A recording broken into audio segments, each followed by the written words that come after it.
2026ক বিজেপিৰ উৎখাত নকৰালৈকে ঘৰলৈ নাযায় বিধায়ক অখিল গগৈ। এইদৰে চিলাপথাৰত ঘোষণা কৰিলে ৰাইজৰ দলৰ সভাপতি অখিল গগৈয়ে। চিলাপথাৰত ৰাইজৰ দলৰ বিশাল সভাত এই মন্তব্য কৰিলে বিধায়ক অখিলে। ইপিনে দিল্লীত বিজেপি দলৰ নিৰংকুশ বিজয়ক লৈ প্ৰতিক্ৰিয়া আগবঢ়ালে অখিল গগৈয়ে। দিল্লীত সাম্প্ৰদায়িক বিজেপি শাসনলৈ অহাটো দেশবাসীৰ বাবে বেয়া খবৰ।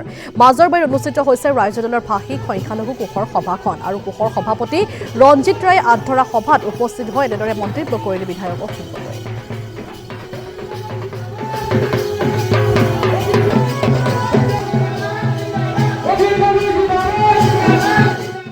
এটো বৰ দুৰ্ভাগ্যজনক ঘটনা যে আমাৰ দেশখনৰ ৰাজধানীত আজিৰ দিনটোত এটা সাম্প্ৰদায়িক দলে এটা ফেচিষ্ট দলে শাসন ক্ষমতালৈ আহিলে।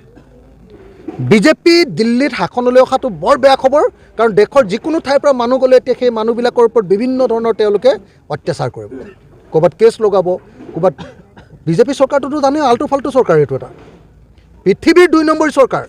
মানুহক 2 নম্বৰী কেছ লগোৱাত উস্তাদ চৰকাৰটোৰ নামে বিজেপি।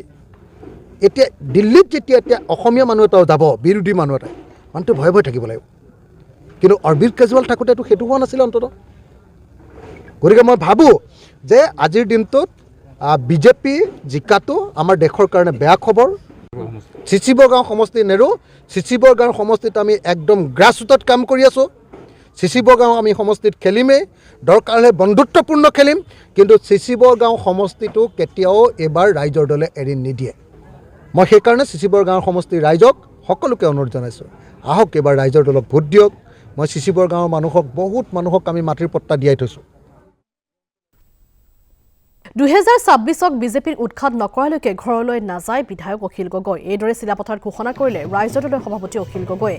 চিলাপথাৰত ৰাইজৰ দলৰ বিশাল সভাত এই মন্তব্য কৰিলে বিধায়ক অখিলে। ইপিনে দিল্লীত বিজেপি দলৰ নিৰংকুশ বিজয়ক লৈ প্ৰতিক্ৰিয়া আগবঢ়ালে অখিল গগৈয়ে।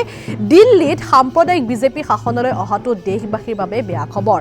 মাজৰবাৰীত অনুষ্ঠিত হৈছে ৰাইজৰ দলৰ ভাষিক সংখ্যালঘু কোষৰ সভাখন আৰু কোষৰ সভাপতি ৰঞ্জিত ৰায়ে আধৰা সভাত উপস্থিত হৈ এনেদৰে মন্তব্য কৰিলে বিধায়ক অখিল গগৈ।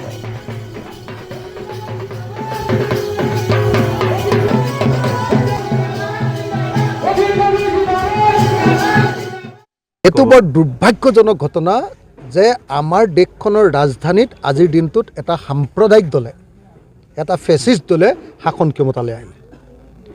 বিজেপি দিল্লীত শাসনলৈ অহাটো বৰ বেয়া খবৰ, কাৰণ দেশৰ যিকোনো ঠাইৰ পৰা মানুহ গ'লে এতিয়া সেই মানুহবিলাকৰ ওপৰত বিভিন্ন ধৰণৰ তেওঁলোকে অত্যাচাৰ কৰিব, ক'ৰবাত কেছ লগাব, ক'ৰবাত বিজেপি চৰকাৰটোতো জানে আল্টু ফাল্টু চৰকাৰ, এইটো এটা পৃথিৱীৰ 2 নম্বৰী চৰকাৰ।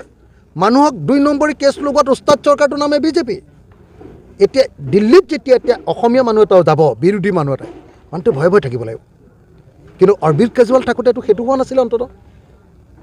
গতিকে মই ভাবোঁ যে আজিৰ দিনটোত বিজেপি জিকাটো আমাৰ দেশৰ কাৰণে বেয়া খবৰ। চিচিবৰগাঁও সমষ্টি নেৰো, চিচিবৰগাঁও সমষ্টিত আমি একদম গ্ৰাছৰুটত কাম কৰি আছোঁ।